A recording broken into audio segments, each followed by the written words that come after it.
All right, so we had the announcement this week that Joshua will face Ngannou on March the 8th.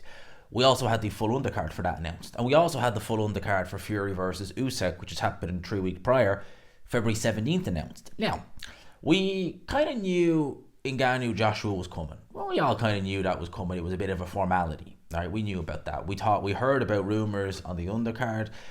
And a fight we got on the undercard is Zhang versus Parker. Very good fight. Excellent fight. It's a really intriguing fight. It's a proper 50-50.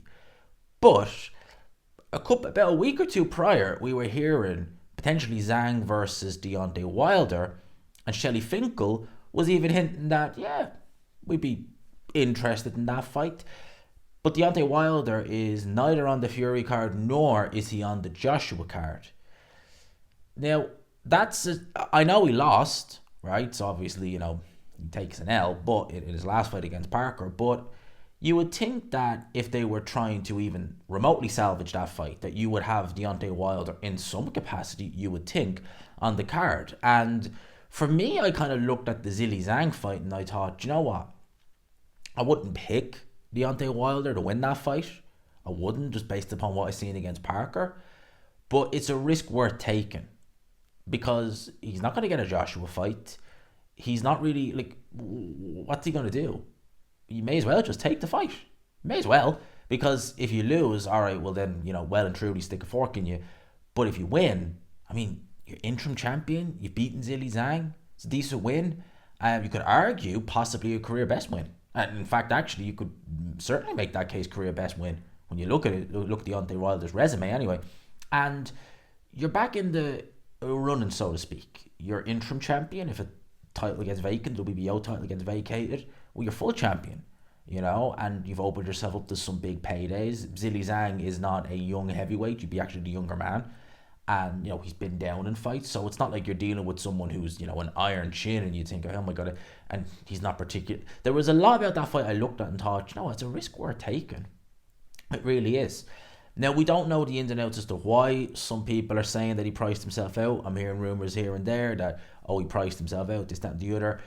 Nothing concrete yet, but it is interesting that Deontay Wilder, he's not even on the periphery. It's not like he's even on these cards in a low kind of tier fight. And, someone was saying, well, why should the Saudis pay Deontay Wilder to fight a complete no-hoper? Well, yeah, it's a good point, but at the same time, why should the Saudis pay Filip Hrgovic to fight Mark Demori? Because that's a pointless fight, and they still did it. And Deontay Wilder is a bigger name than Filip Hrgovic. So I wonder what did happen. I wonder was the Zhang fight presented to Team Wilder? Because you've got to bear in mind that on these cards in Saudi, they tend to do their own deals, right? Now, Deontay Wilder, following on from that Joseph Parker fight where he really, it was very un-Wilder-like. And I want to do a separate video because John Fury made comments about that and what he thinks the reason for Joseph Parker not looking so good is. I want to talk about that in a separate video.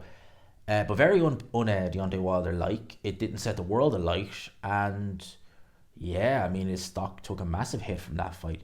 I wonder, did he go in thinking you couldn't ask for more, certainly after a performance like that, but did he want the same? Or God forbid, did he want more? I'm only speculating. I'm not saying that's fact. But God only knows. Or was there even conversations? We don't know the internet. There may not have been conversations. Who knows? But I do find it interesting. Because I keep saying Joe Parker, but Deontay Wilder was talking in the press conference, immediately after about, maybe it's done. But then he was kind of alluding that, yeah, he'd be interested in coming back. Maybe Deontay Wilder wants to. Maybe he wants that Saudi money, but the Saudis are just like, after that performance, nah, we ain't going to give it to you. Maybe. I do find it interesting that he's not on the card in some capacity. Having said that, they're likely to do more cards over the course of the year. I mean, they're talking about Joshua versus Ngannou winner, facing the winner of Fury Usyk. I don't know how that works because I thought there was a two-way rematch for Fury Usyk. Maybe there's not. Who knows? Maybe they're step aside. We don't know. But the Warren Hearn show that they're talking about doing, Bivol, Beterbiev, there is more opportunities later on in the year. Maybe we will see him. But I did find that interesting. I have to say I did, that he wasn't on it in some capacity. Who knows? Let's wait and see if any news comes out. I'll certainly be the one talking about it, but I did find it strange that they're talking about Zhang versus Wilder, and I'm thinking, yeah, why not? What have you got to lose? May as well take the risk. And we're getting, don't get me wrong, good fight, Zhang Parker, but yeah, it's interesting, isn't it? Let me know your thoughts in the comments. What do you guys think it is? Do you think that Parker, I keep saying Parker, I don't know, he's on my mind, but do you think that Wilder, well, Parker was the only one doing it, and therefore maybe that's why I'm saying Parker so much, but do you think that Wilder is done, that this is a sign that, he's on his way out? May very well be. Let me know your thoughts in the comment section below. I hope you enjoyed the video, people. Smash the like button if you could, of course. If you haven't already, hit subscribe. I will talk to you. Peace.